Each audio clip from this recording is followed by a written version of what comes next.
Welcome, everybody, to DAT Poker Podcast, episode 139, February 20th, 2023. I'm your host. Let's go, boys. Your host, Dave Schwartz, alongside Roscoe Pete Coltrane. Oh, I haven't connected. I'll add it after. Oh, I want that to be your new drop when you do. I want that. I did press big right there. I haven't connected, so yeah. Text Chan in Kelowna T. How are you, sir? I'm doing great. I mean, I just want to make an announcement that I am buying into this podcast with all of my own action. Oh, and I will be doing so forever. All right. That's good to know. Daniel Negreanu in Las Vegas. Daniel, how are you? Doing good. Back in the gym, getting fit. A little update on Rocky because somebody tweeted at me. I think it was Michael Russo. Gave me a lot of hope. Said the same similar thing happened to his dog, a little slip disc, and they tried to keep it off its feet for 5 weeks. And we've been giving him the pain meds and all the stuff. And the thing is, like, on the pain meds, you don't know if he's okay. He thinks he's fine, but it could just be the pain meds. Got an MRI scheduled, which is scary because he got to go under. But I mean, optically, like he wants to run around and jump around. He shouldn't be. But we're hopeful and we're going to find out. So, I don't know. I want to thank him for listening to the podcast and sending me the message because it made me feel a lot better about it.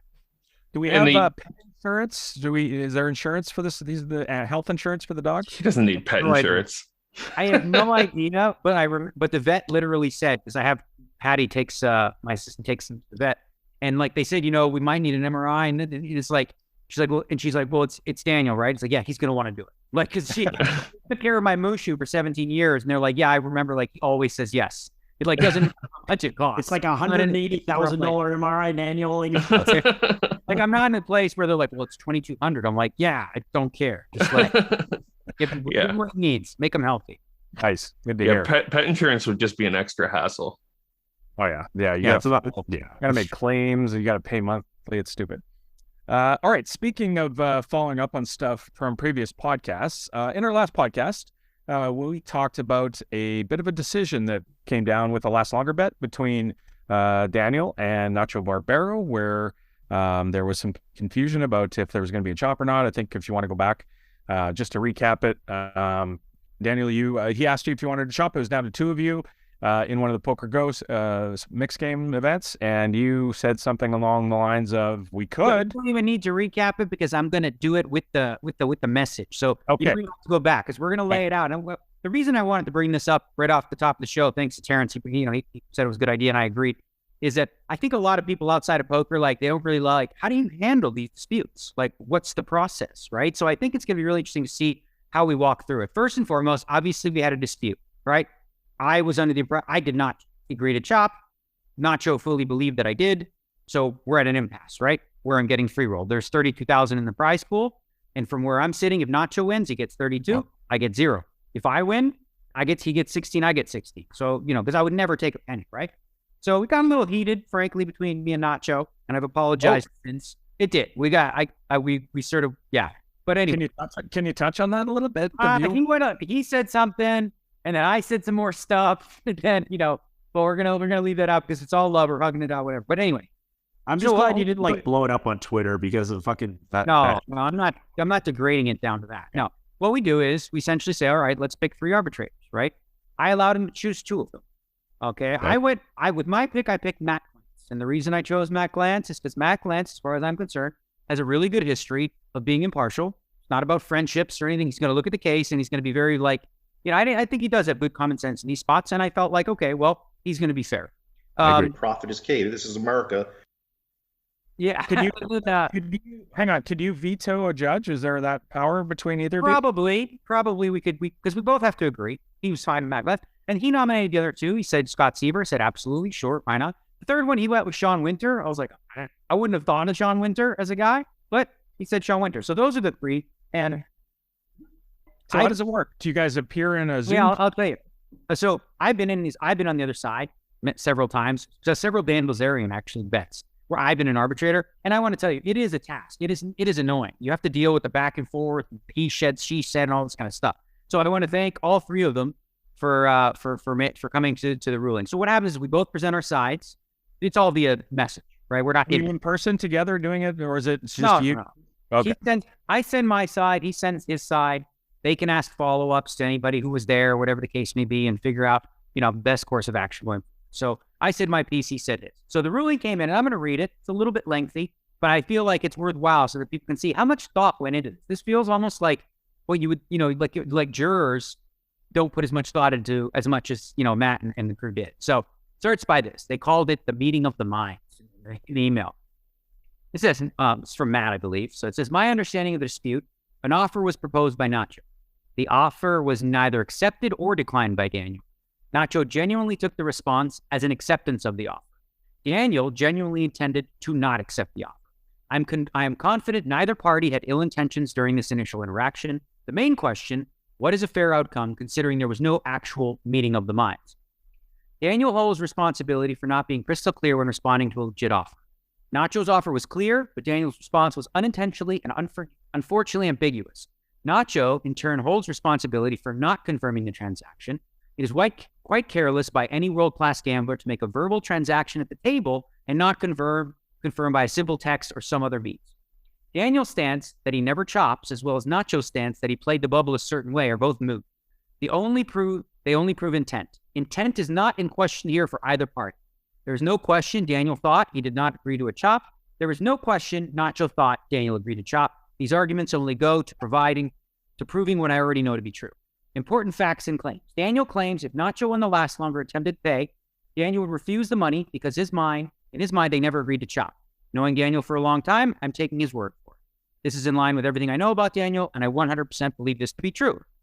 I called David Baker and asked him one question. You were there during this very quick interaction between the two. At the time Nacho walked away, did you believe the two agreed to chop? To sum up Baker's answer, I know Daniel to be completely honest. I know Daniel would never have accepted the money had Nacho lasted longer. I know there was zero chance Daniel was taking a shot. I did not hear everything that was said as I was not paying close attention, but at the time, my impression was that they did chop the last long. I called Michelin, who was another guy there, and asked him the same question. To sum up his answer, I was there, and to me, it seemed as though they chopped. I later saw on Daniel's Twitter something about him never agreeing to chop, and that surprised me. Conclusion. Daniel is certainly getting free-rolled in this situation. Nacho expects to get paid when Daniel outlasts him. Daniel will not accept the money when Nacho outlasts him. Unfortunately for Daniel, I believe his lackadaisical response was the root cause for the free roll. Daniel essentially free-rolled himself. This case is bolstered by both David Baker and Michelin mistakenly taking Daniel's response at the time to mean he agreed to a chop. If the two independent witnesses were left with this impression, it is easy to see why Nacho walked away also assuming they had agreed to chop. This is where Daniel's fault lies and ends. In Daniel's mind, he had not agreed to a chop, thus there would be no reason for him to confirm by text or any other means. Nacho walked away believing they both had agreed to a chop. This is where Nacho's fault lies and ends. If you believe you made a deal with another player in a quick and nonchalant manner, you have a responsibility to confirm the transaction in a timely manner. No matter how or in what tone Daniel said, we could, it would be common sense and also prudent to reaffirm verbally at the very least, but more sensibly, shooting over a text with a timestamp to record the transaction. Had either step had been taken, the situation could have been easily avoided. I'm assuming they took everyone's phones, which is not true. Whatever, we didn't have access to phones. And then he says, okay, so both parties share a portion of the blame in this encounter. I think we all despise when anyone gets free-rolled. It's almost always due to the other party having bad intentions from the beginning. I do not see that being the case here at all. This is the first case I've seen where the person getting free-rolled due to his own friendly demeanor and good-hearted banner actually set the free roll in motion himself. Daniel needs to realize his role in misunderstanding and by the unintended impression he left by his answer. As far as I can tell, he left the same impression with Nacho, Baker, and Michelin. At the same time, everyone agreed the initial interaction was super short, nonchalant, and at the very least strange for any type of deal or agreement at the table. A reasonable person could hear the words, we could, and take that as an affirmative, we've agreed to a deal. Both witnesses fell into this category. But at the same time, no reasonable person should hear the words, we could, and be so rock-solid confident that we have agreed to a deal, that we can immediately walk away and not confirm the agreement in a timely manner. So, Nacho needs to realize he holds a significant role in this misunderstanding by immediately walking away, not verbally confirming, not texting, or taking any other step to nail this down before stacks or other situations change. Had he taken any of these steps, the situation could have been easily avoided. Ruling. This one's short.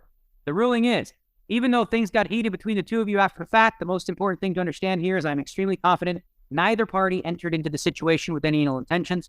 This was clearly a misunderstanding as there was never a meeting of the minds. You were both irresponsible and you both need to own that. If Daniel had responded in a way which didn't leave both witnesses the impression the deal was agreed to, I would have seen this very differently, but the facts are the facts. The tone and or manner in which Daniel responded gave the impression he was chopping. As described by all parties and witnesses, the affirmation by Daniel was suspect at best. Nacho has to know better than to just immediately walk away in the heat of the battle and not make the attempt to confirm. In this situation, you guys were as close to equally responsible as it gets. My ruling is you split the $16K evenly that Nacho had already prepped from Bryce. So sorry that was very long, but I just wanted to give you guys. I love it. I love every bit of that. And almost from the first two sentences that you said, I was pretty sure that was going to be the response to the 50-50 chop. I think it was great. I mean, just the thought and the effort that was put into it, kind of as you said, like, as much as, a jury deliberating on like whether a guy should go to jail for 20 years, I hope they put at least that amount of thought into it. It's thoughtful. It shows understanding of the culture, going to the witnesses, seeing what their immediate impressions were, even though they weren't paying attention. I think this solution is fantastic. Last week when we talked about it, I had like 2 minutes to think about it. I sort of was on your side. I said, well, you never specifically agreed to it, but you also never really said no either. So I am totally cool with this ruling. I think the 3 arbitrators did an absolutely fantastic job here. This is just so bang up and so good. And it makes, like, this is the kind of thing that like makes my faith in the poker community happy. Yeah. Like, it makes me feel good about the poker community, that they're like just honest people that really think things through like really carefully. And of course, these are 3 world-class gamblers who understand the community, understand the culture, and are also very thoughtful people. So I thought I was going to say a lot of the same things.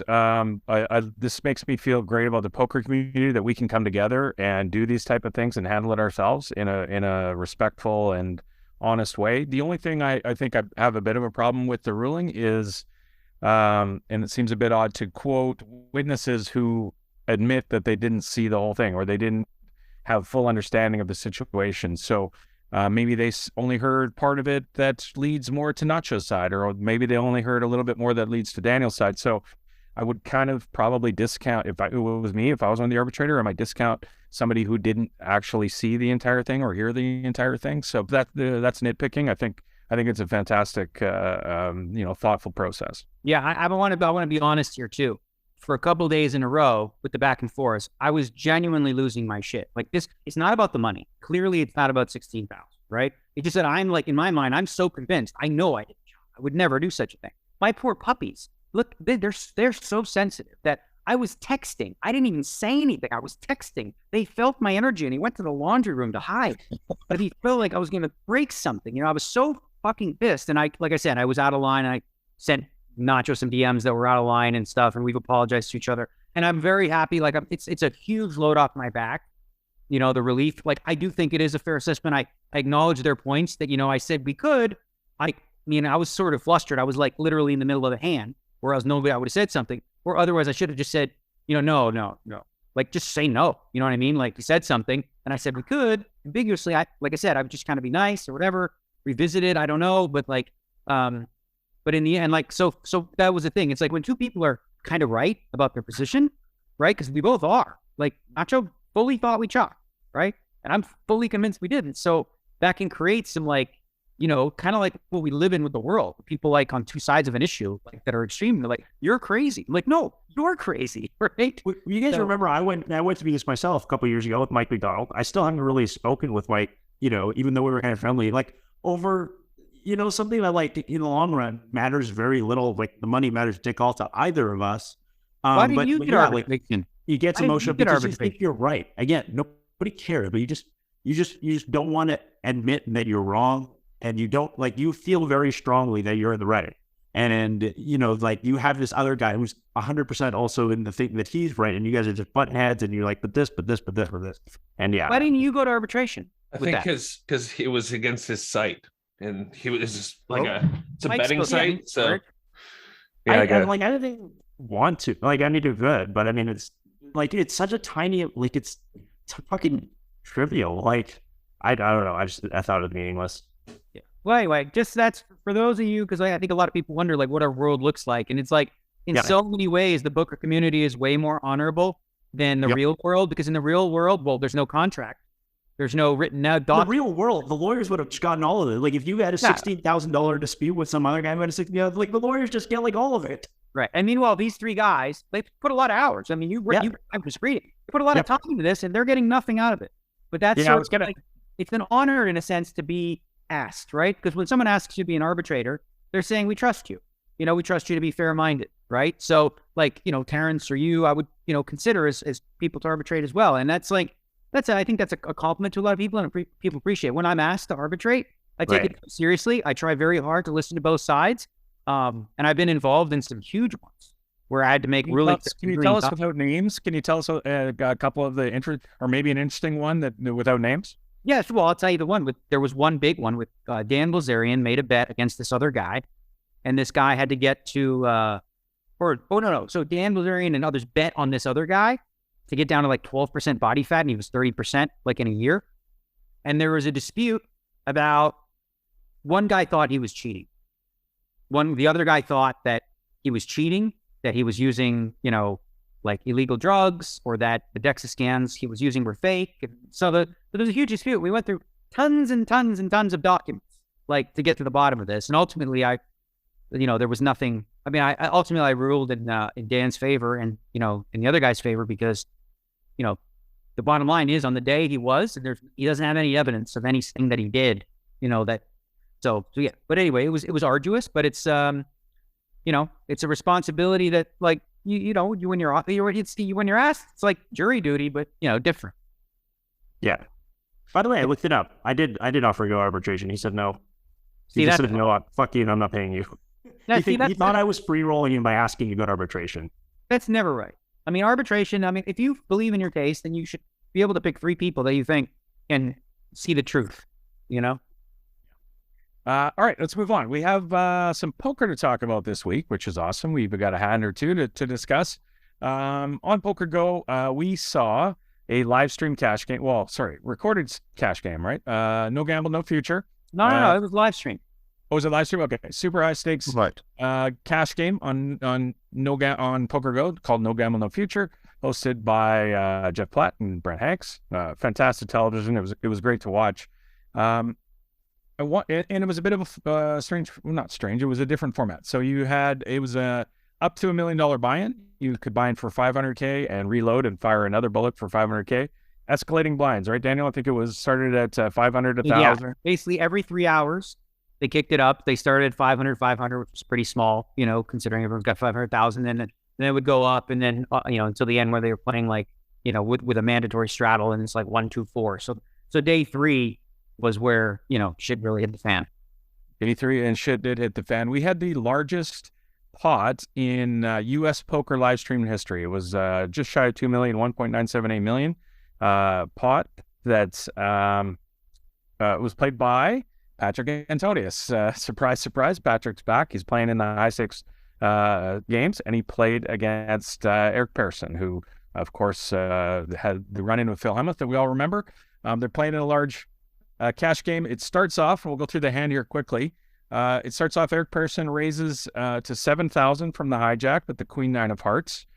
Rob Young on the button has the Ace Deuce of Clubs and decides to flat call. Antonius in the small blind looks down and finds the Ace King of Hearts in the small blind again and popped it to 30,000.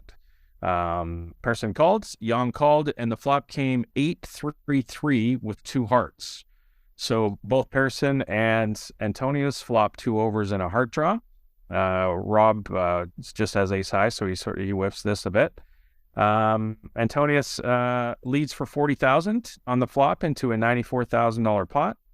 Pearson snap raises to 140,000 with the flush draw again, with the inferior flush draw. Young folds, and Antonius now clicks it back to 250,000. So before we get to what Eric did there, I just want to talk about Eric's snap raise there. And I know we talk a lot about players taking their time and randomizing and looking at their watch and doing all that kind of thing. And I'm curious, Daniel, what your thoughts are on if this is a tell by this snap raise, like instant snap raise by Pearson. I mean, does he have trips here ever? Does he think does he ask trip? He maybe thinks about it a little bit more. Maybe I wait for the turn. Maybe I do it now. Like, I don't know. What did you think of that snap raise? Well, first and foremost, Eric Pearson's is the guy who really put the game together, right? And so you got to give hats off to him for even, creating the concept and the idea. You got to love it. As far as his speed of play, it's funny because before we started this show, I've been watching some high stakes poker, which he was on, and he makes a lot of snap decisions. Sometimes he does it and has the nuts. Like he'll snap, there's 40 in the pot, snap 100. And sometimes when he's bluffing, like he was in this case, he'll snap as well. So part of that, I think, comes from just sort of, he plays impulsively. He's kind of like a street poker player, plays in the streets. He's not looking at solvers and, studied theory. He just plays like a bullying kind of style. And he likes to, push people around and make moves and, go with his instincts and stuff. So the speed of it, I don't think, I don't know. I mean, again, obviously, like there's a balance. Like he does it when he's strong and he does it when he's weak. How often, in terms of like, what does it lean towards? I mean, you could probably do some research and figure that out. But overall, I think that it's not a tell for him because he does it all the time, right? Like if it's somebody who never does that, all of a sudden does it, gives you a lot of information. But with him, it's kind of just like part of the whole chaotic, sporadic, sort of nonsensical plays that he sometimes makes that just like people are like, oh my God, what a putt. But a lot of times it works. He's sometimes short, he does punt too. Yeah, if I could add something, I would say that, I mean, everything's a tell. I mean, that's sort of the world I live in. Like everything's a tell. It's just whether you interpret it correctly or not, right? Like, so what he's doing is he's trying to play a leveling game when he does these snap raises. As Daniel's pointed out, he's way too smart to just be like only snapping with bluffs or only snapping with monsters, right? He's going to mix, and he's going to do it with some probably mediocre hands as well. He thinks he can outwit you by snapping in this spot, in this hand with whatever he's done, whether it's weak or strong, because he knows that you've seen him do it in the past. And so, maybe he just did it and got caught bluffing. The question is, he's going to say, okay, am I bluffing again? Or this time do I have it? And he's trying to play that psychological game. He's trying to exploit. Like you say, this guy's probably never looked this solver. I mean, that's maybe strong, but like he's probably let's say it's not a solver approach. Yeah. But yeah, I would say everything's a tell, but he probably is trying to play the leveling. Everything he's doing is manipulating, and because he does a lot of tabletop, right? I just watched a hand he played against JRB where he actually had the nuts in the spot, and JRB's in the tank, and he says, "Don't you want to just save that 100K and watch it on TV?" Right?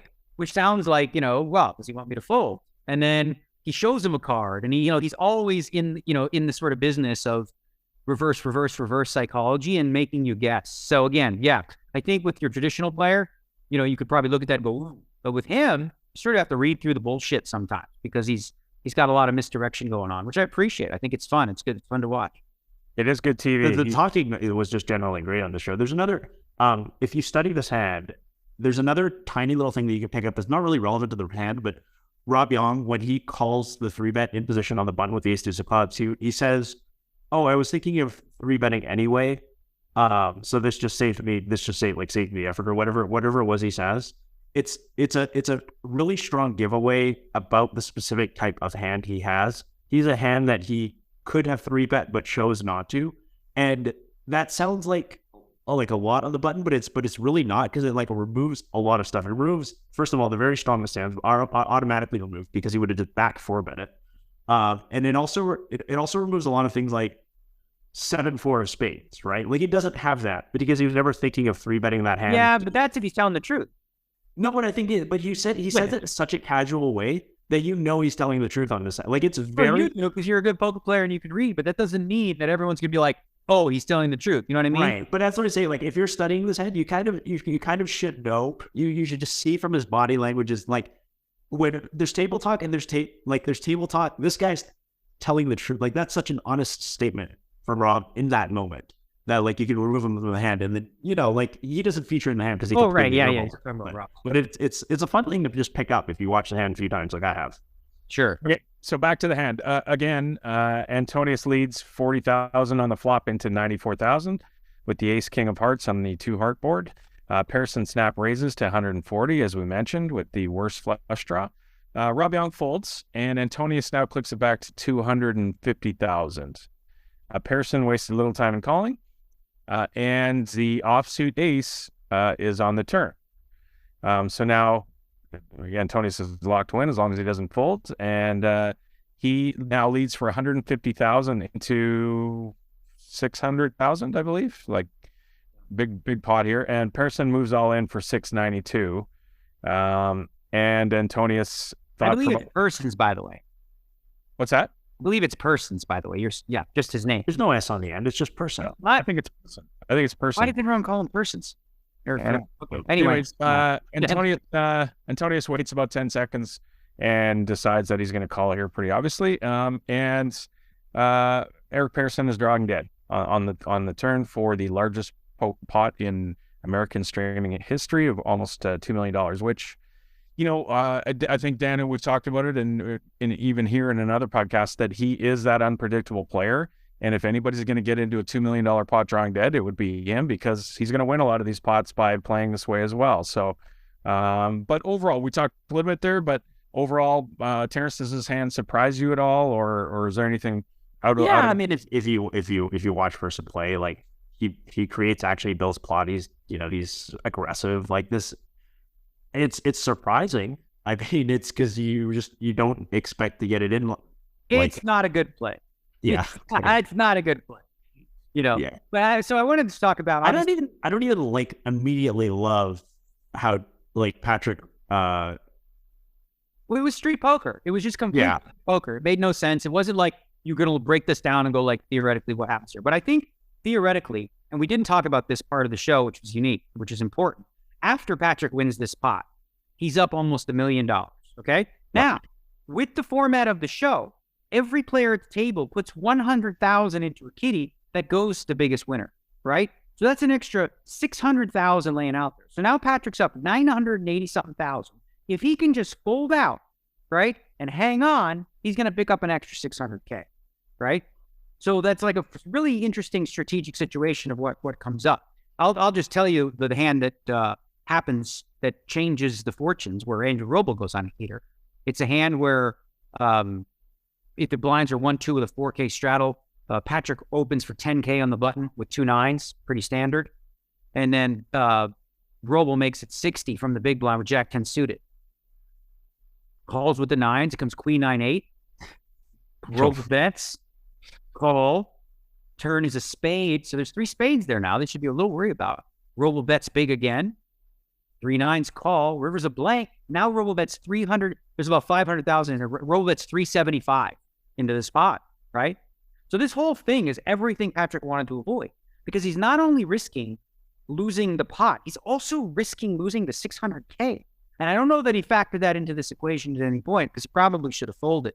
But he made the call and, obviously lost. And now he's getting worse odds than he thinks. Now all of a sudden, it looks like he's getting whatever 2.5 for 1, but he's not. No, you're laying an extra 600 in a sense. Now, when you watch what happened with Roble, once Roble got the lead, if you watch the last 20 hands, like somebody would raise, he'd be in the big blind and have like 8-9 suited, which that was the literal last time he folded 9-8 suited. Just fold, because it's like there's no point for him. Like it's just math, right?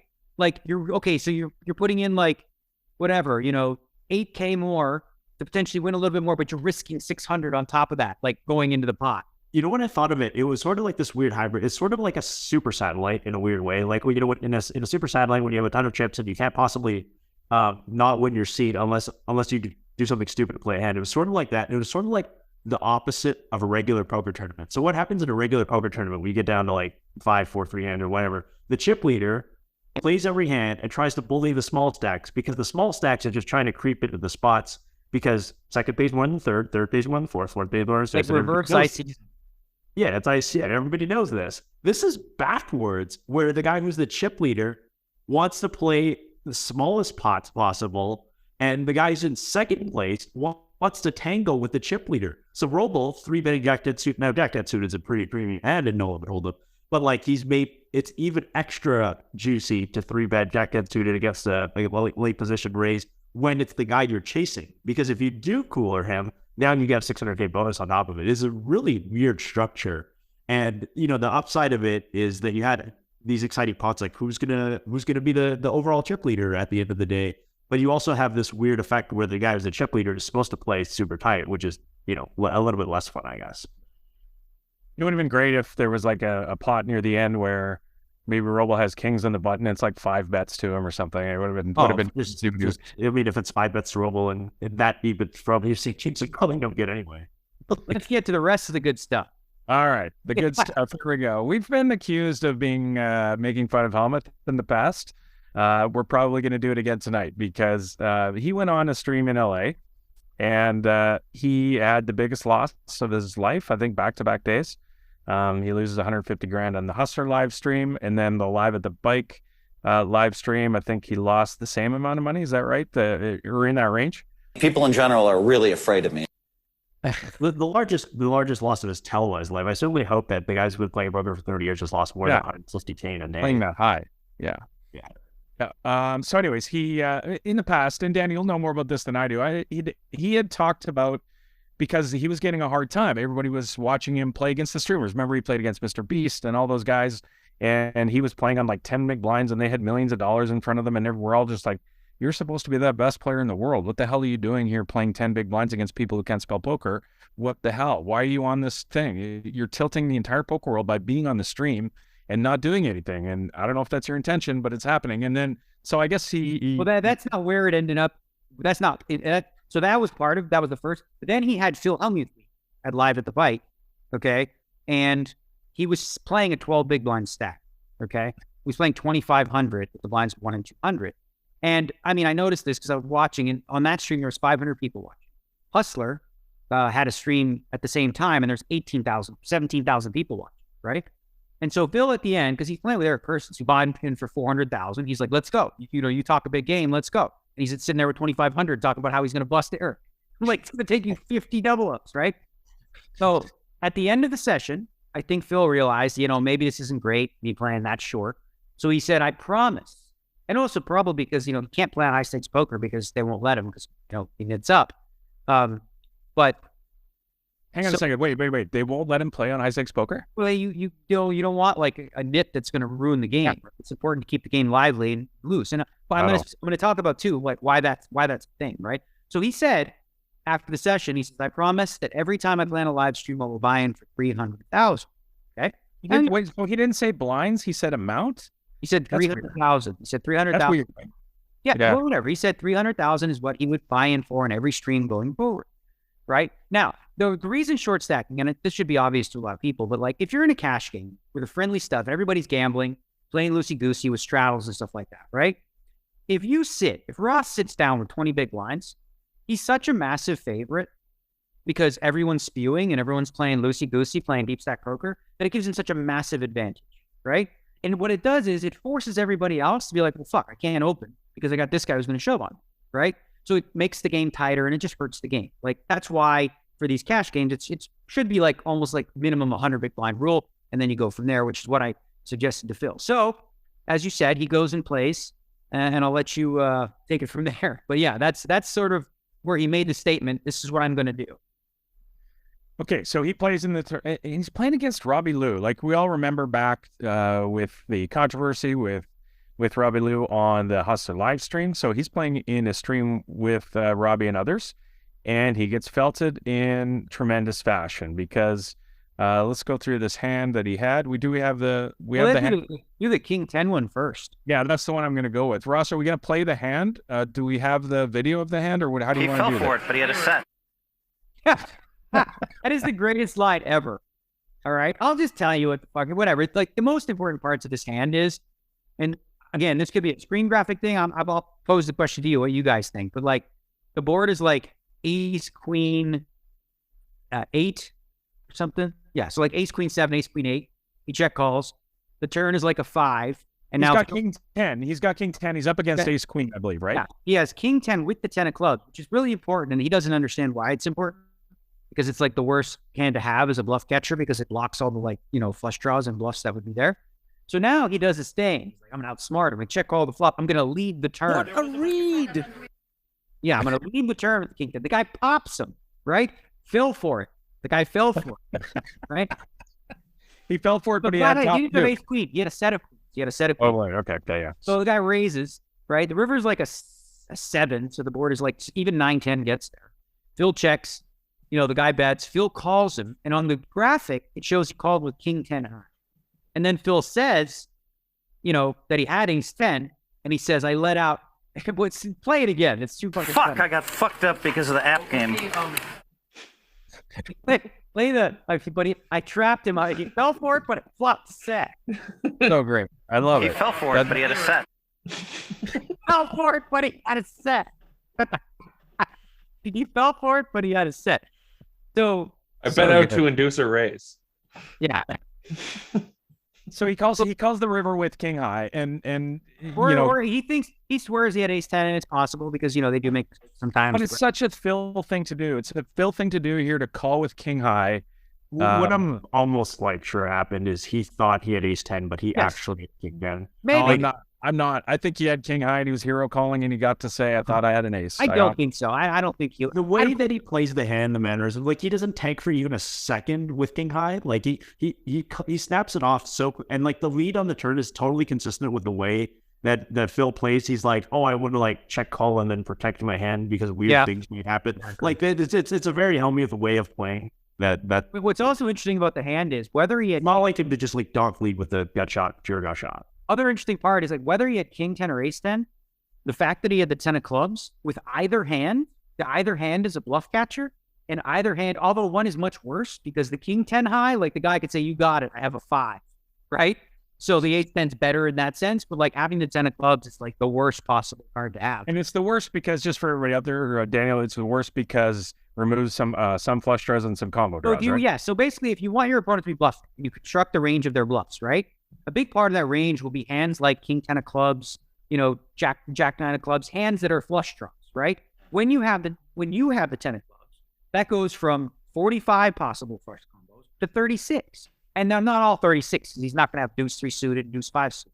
So it really limits the number of bluffs. And that's how theory works. That's how theory is just helpful in general. When making decisions sometimes, where let's say it's close and you're like, I don't know, I think I should call here sometimes and fold sometimes. I'm like, okay, so call when you have an ace 10 without the club and fold when you have the club. There you go. But, or make a read, make a soul read like Phil did, get him to fall for it. But he flopped instead. So they start to juice it, right? And Robbie's one of them who does it. And she says something like, the only way to get out of a hole is dig deeper or something. Because he's packing up. He literally gets a rack. Oh, that was the second stream. That was the second stream. Oh, okay. Okay, sorry. I confused so he played 2 nights in a row, right? So he played the Hustler stream and then he played live at the back the next day. Right. He picked up and went on the first one, losing his biggest loss ever, like 140 something. Then he goes on the next night and has another interesting hand where he got coolered. Are we gonna Ross? Do we have that hand, or do you want to run that one? We'll break the hand is as simple as this.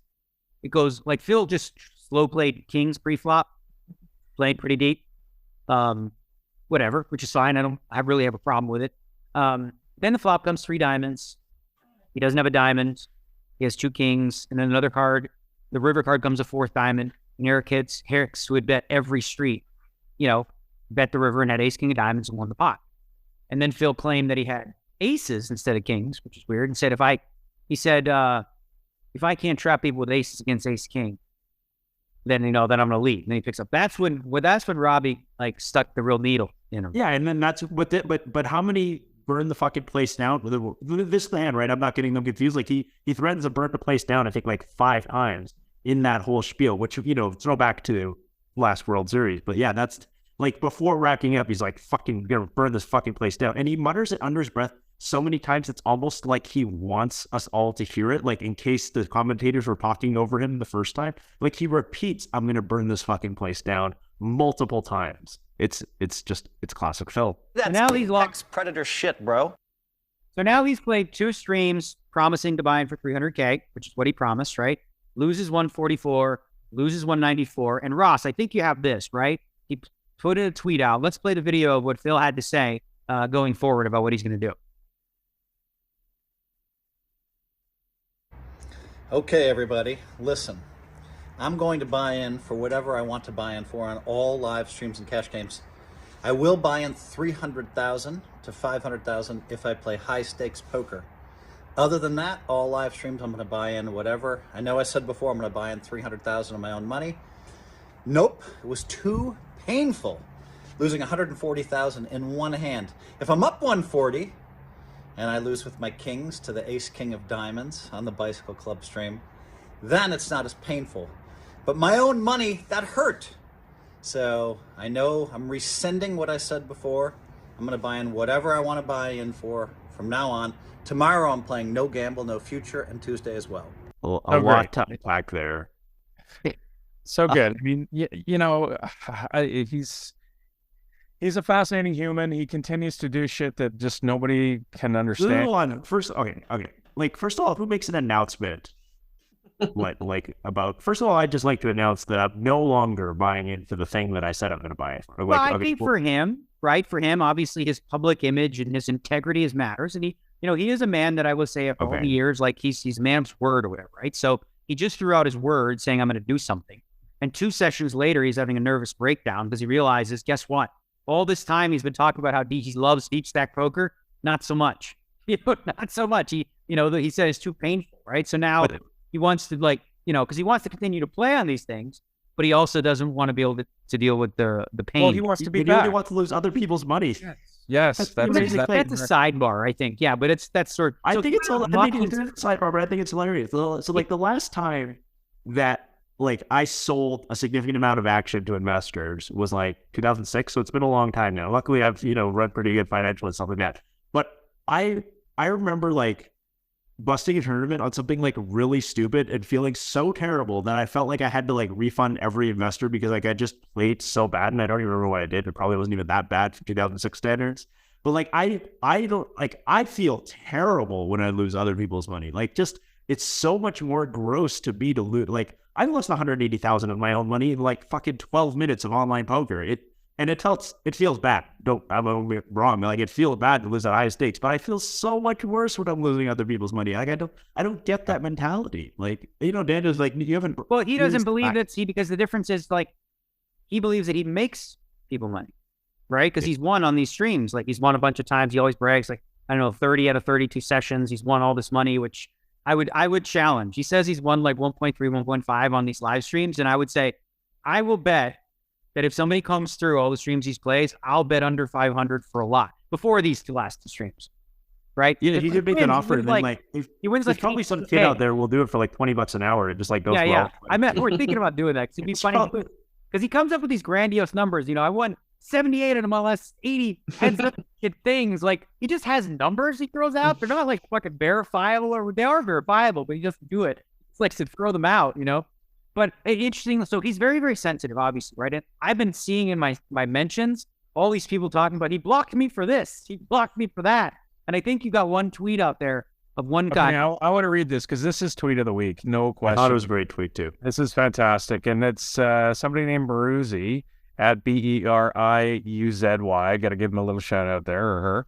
I'm not sure which it is. But he responds to, or she responds to Phil and says, can someone just create a poker show with 20 big blind, hyper turbo, limp only, and allow Phil Hellmuth to play 6-handed against himself? He'll keep himself busy, and he can claim he always wins since he beat himself. The perfect encapsulation of his style, 20 big blinds, limping off of whatever. Yeah. Well, he got mad at my tweet, and my tweet was not an attack at all. I just said to him, I said, listen, here's the thing, Bill. Nobody wants to watch you play 12 big, so you don't have to, it's smart for you not to play deep because you're really bad at it. So I didn't say that in the tweet, but it's true. But I said, at least play 100 bigs, right? Don't sit there with 20, 25 bigs in these cash games because you ruin it. You actually detract from the whole show. Part of what promotes poker and creates all this action on some of these live streams we've seen, Hustler Live at the Bike, is people want to see big pots. They want to see crazy stuff. They're not interested in watching Phil wait for ace 10 so somebody can raise and he can move in pre, and double up against 2 nines. It's that's tournament poker. There's nothing wrong with that. But if you want to play cash live streams, you should play along and play like you're supposed to in these games, which is action. You know what I mean? Otherwise, why would we invite you? Why are you there? He's a big name, right? But when you have a big name and only 500 people are watching you, but 17,000 people are watching a bunch of no names play high stakes poker, that's a wake up call. All right. Phil, yeah, maybe don't go on the blocking spree. Why are you blocking everybody? That's just crazy. I don't know what he's doing, but all right, let's move on. Now, we went over the first week of the World Series of Poker last week, and we're going to do a week each show. We're going to break it down. We're only 12 weeks away, I want to say, from the World Series of Poker in Las Vegas 2023. We're starting to get excited. I know Terrence is definitely chomping at the bit for sure. Get out of the house and get down to Vegas in the 40-degree heat. So let's continue with that. We're going to go on to week 2 here. Event 18 is an interesting event for a lot of people out there, and this is a $300 buy-in with a $3 million guaranteed prize pool. It's called the Gladiators of Poker. No limit hold'em, flight A, lots of flights. This is the first day of flight A, Wednesday, June 7th. Again, $300 freeze out. So that's pretty cool. So if you're a low limit buyer and you want to shot at a bracelet and a giant prize pool, that event I believe is for you. That's not a freeze out. Oh, it's a sorry. It's entries per flight. Multi-entry, yeah. And then so again, you don't have to come on. This is a Wednesday. A lot of casual players want to come on a weekend. You've got flight C on Friday, June 9th, a couple of days later if you don't want to come early. So you can plan your schedule around that to the World Series of Poker in Las Vegas. Event 19 is a $2,500 freeze out. That one is a freeze out. No limit hold'em. So that and a good one. People love. It's a bit high for the novices, $2,500. But still, there'll be some people that put that on the schedule. Event 20, the $1,500 for a lot of people. You hear this amongst a lot of amateur players who hate any sort of reentry and think it's unfair and forget about their logic and whether it's fun or not.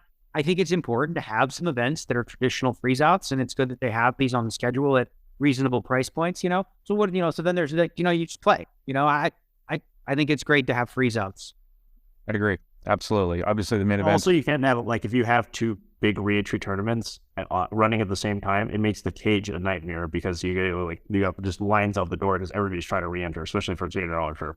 Yeah, you wonder how much. I don't know that so this event, the one on the early one starts at 10 a.m. and it's got 30-minute levels, so that'll end well before you can register for the freeze out anyway. Because I'm sure with the freeze out you can reg later in the evening. But I don't think that there's a ton of cannibalization going on with those two. And that's what I think overall with the schedule, they did a really good job of for the most part, as best as you can of but if what I'm saying is, so it starts at the $300 tournament starts at 10 a.m. with the reentries. So those guys are still. Yeah, no, I agree with you. Oh, okay. Yeah, no, I was agreeing with you. I wasn't disagreeing with you. Gotcha. Yeah, no, I was just saying in general how they did a great job. But ultimately, I don't know that the $300 rebuy guys is going to cannibalize a lot of the same players that are willing to play the $2,500. I think the $300 price point brings in a whole new crew of people that will play that.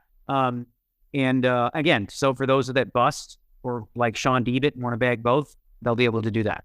Yeah, and people have talked about. I think a few people even tweeted at us about the demise of some of the daily deep stacks and stuff like this. Look, I mean, this is better than a daily deep stack, right? This is a daily deep stack structure and buying price point. But you get to win a bracelet and say you played for World Series of Poker. Yeah. Isn't it better?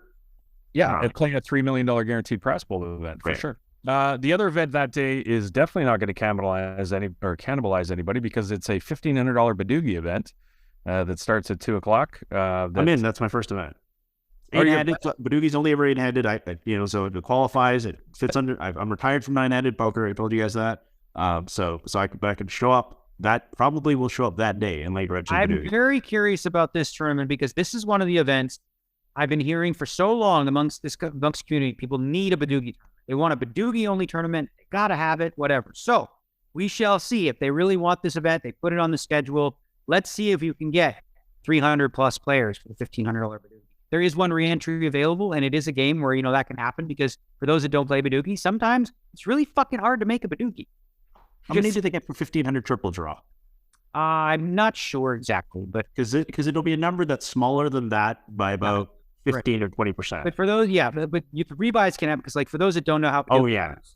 When you're drawing a normal game, you pick you need to hit a 7. You can hit any 7, you win. In this game, let's say you have ace, deuce, 3 off, so you need to hit a card that doesn't pair that and is a different suit. It's you're not drawing that live, so there's a lot of times where you could start with ace, deuce, 3 Badoogie and be waiting for that club, and it never comes. And in the meantime, you're putting in shit tons of money. You actually have to fold on the second draw sometimes is what you're saying. A lot, but people don't. Yeah, a lot.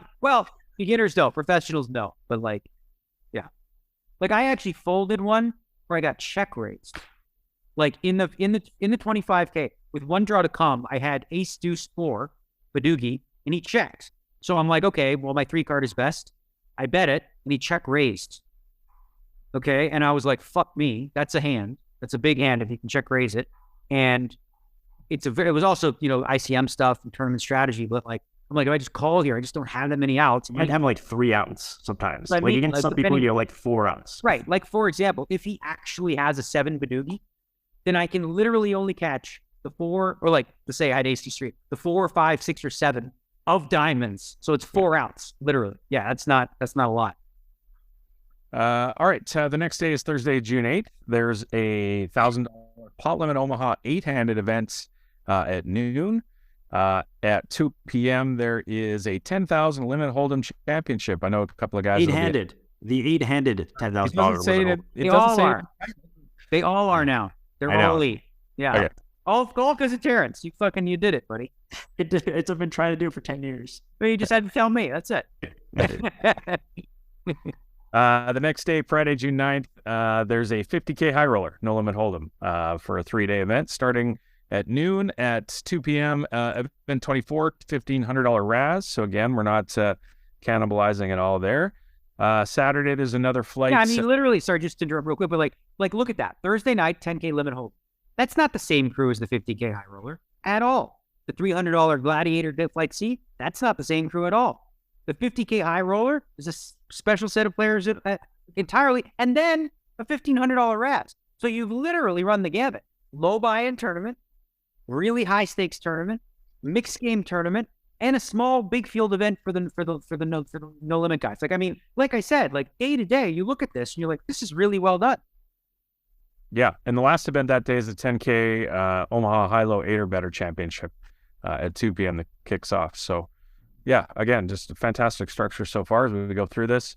On Sunday, there's a 800 no limit hold'em deep stack at 10 a.m. At 2, there's a $1,500 8-game mix 6-handed, so totally different than the 10 o'clock. And then at 3:30, there's an online event that everybody will be playing in, I'm sure, sitting at the tables. So that's your Sunday. Monday, there's a $1,500 no limit freeze out. Oh no, yeah, free. It is a freeze out. Yeah, another freeze out for the little guy. Yeah. Event 29 is the 100K no limit hold'em. So again, $1,500, and the same day we have a 100K buy-in. Event 30 is a $1,500 limit deuce to 7 low ball triple draw. So there's like maybe 2 people in the world where there's a conflict on this day. I'm one of them. Because I really like $1,500 triple drop because I love the game, but yeah, I'm also going to be playing the 100K, so that probably takes priority. And then we've got some events. If we spy you in the triple draw field, you'll be grumpy. Yeah, for sure. It means there's no rebuys left in the 100K. Yeah. Tuesday, June 13th, event 31 is the $600 mixed no limit hold'em pot limit Omaha deep stack event. And so again, $600 buy-in and a couple of games to play, fun for the low buy-in folks. As well on Tuesday, event 32, $3,000 6-handed no limit hold'em, and the 10K RAS runs at 2 o'clock. So that's going to wrap up. Fantastic schedule so far. Loving it. All right. Do we have anything else? We've got one tweet. Roscoe, hit the tweet drop. You're going surfing on the internet.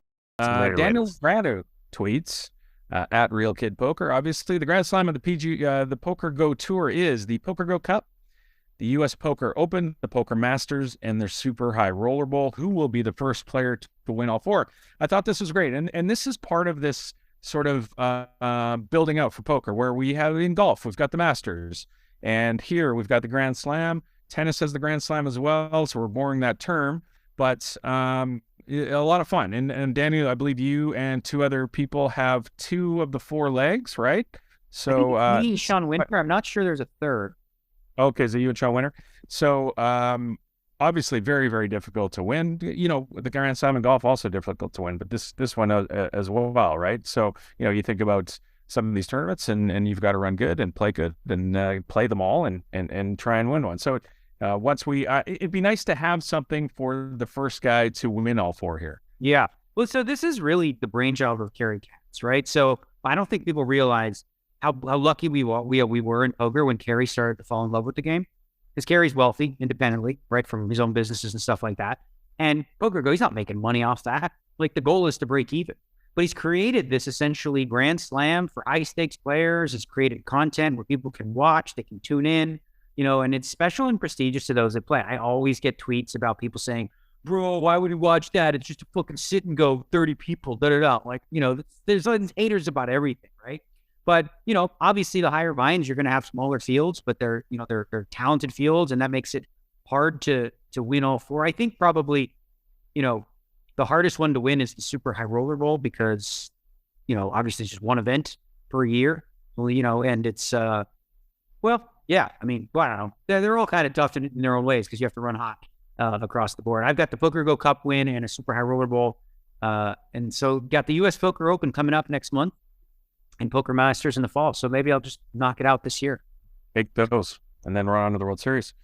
Fantastic. All right. Thanks to everybody out there for listening. Thanks to you guys for getting together, and we will talk to you soon. Bye-bye. 9:30 out. Look at that. Right? Look at that. All right.